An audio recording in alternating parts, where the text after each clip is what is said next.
Our companies in South Africa will now have to disclose the pay gap between their highest and lowest paid workers. It comes after President Cyril Ramaphosa signed amendments to the country's Companies Act.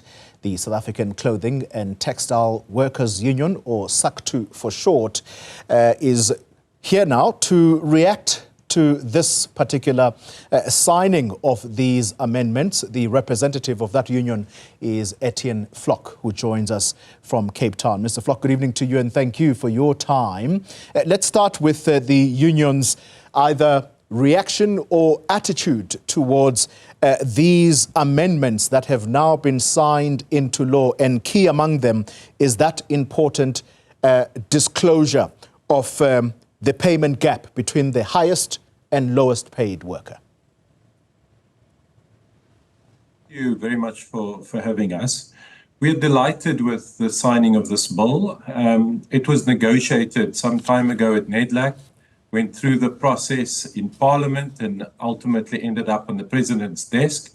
He has signed it now, and we think this is a major improvement to the current regime that we have within companies. It will do a few things. It will help to deal with corruption, with state capture, because for the first time we'll be able to see who the true owners are behind companies, also known as the beneficial owners. As you said, it will publish a wage gap, the wage ratio between the highest paid and the lowest paid. And that will be a small step to help us deal with inequality. You'll know that inequality is one of the major problems in our country, but it also inhibits economic growth. Yeah. And we think the fact that now there'll be a publication of this wage gap will help. It'll also empower shareholders to deal better with executive remuneration. So overall, we think a very helpful piece of legislation. Let's stay with the executive remuneration if we can. That has been a very hot topic in the country for many years, particularly within private sector companies. You find CEOs earning hundreds of millions of rand, whilst their lowest paid worker isn't possibly even close to an amount of 12,000 a month. In fact, if we must, we actually must use the minimum wage in the country, 27.5 rand per hour. Do you think that that is likely to harmonize the work environment, or it's likely to cause even more friction with these disclosures now? Well, for the first time, these things will now have to be published in listed companies and SOC's annual reports. So it means that speculation, whispers in the factory or in the workplace won't happen anymore, because this information will now be public. And with it being public, it will have a few effects, Dolly. The first thing for us, we believe, will have a little bit of a cooling effect on the executive remuneration. As you say, the executive remuneration in South Africa is out of control. It's out of control in terms of what other people are earning, but it's also out of control because often there's very little linkage between companies' performance and executive remuneration. We think if this is out in the open, it means that the remuneration committees of boards, it means the executives themselves, the chairpersons of boards, will have to consider the fact that others can see this gap. But it will also have to consider the fact that now there'll be a comparison between companies within their own sector.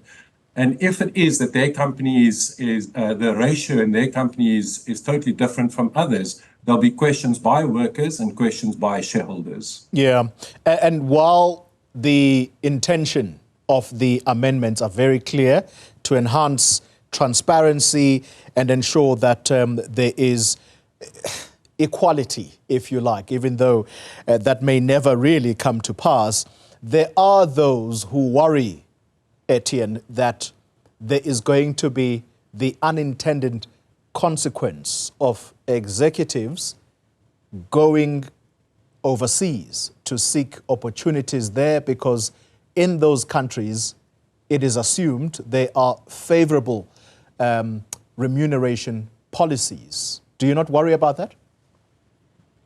Well, this change in our legislation is not unique. We are not trailblazers. In the US, in many European countries, there's similar legislation in place. So it means that executives who flee South Africa because of this remuneration will move to jurisdictions where the same legislation is in place. So we don't think that we'll be chasing anybody away. We think that those executives who understand their position in South Africa, their unique position in South Africa, would also welcome this legislation. They'd be able to motivate them, and their boards would be able to motivate why it is that they've received a specific package and why it is that their ratio is very different to other companies in their sectors. So we don't think this is something we should be too worried about. We're following international norms. We're following international standards. Yeah. There is also the element where it says this same pay gap, companies who aim to address it may seek to reduce the gap through workforce reduction or outsourcing. Now, there is the word that immediately triggers unions, the element of outsourcing. Is that something that is, again, an unintended consequence, or you're less worried about that? No, it may well be that we have unethical companies who decide to do this. I mean, here's the problem that we've shown over and over: the problems with outsourcing, the problems with not keeping your workforce within a company, the fact that you lose many benefits of having workers within a company. And if a director really wants to hide their very high executive or their very high remuneration, and to the detriment of the company's health, in, for instance, outsourcing workers, I mean, there really should be questions by the shareholders whether this is a person they'd want to appoint. You know, ultimately for us, we think that this is something that'd be beneficial to companies, because, you know, if it is that there's a smaller gap between the workers at the bottom end and the top end, you may well find a more productive company, a better run company, and one that results in better dividends for shareholders and ultimately a better impact on their communities. Final question to you. Some commentators, as it is suggested in this news article I was reading, they are quoted as suggesting the Palmer ratio instead, because they are saying that this compares the bottom 40% of earners with the top paid 10%. Just explain to us what the Palmer ratio is and how it either relates to these amendments or perhaps deals with it differently. So, Carly, when we were negotiating this ratio at NEDLAC, our business partners, the business organized business, came forward and suggested we run the Palmer ratio. We were not enamored with it, specifically because we think that once we publish the bottom 40%, we start hiding what the real earnings right at the bottom would be. And so for us, 5% at the bottom versus 5% at the top will give a good indication of what the gap is between the top and the bottom. Ultimately, the important thing is that there's one standard now that listed companies and state-owned companies would have to adhere to, and we'd be able to compare companies to each other, specifically those in the same industry.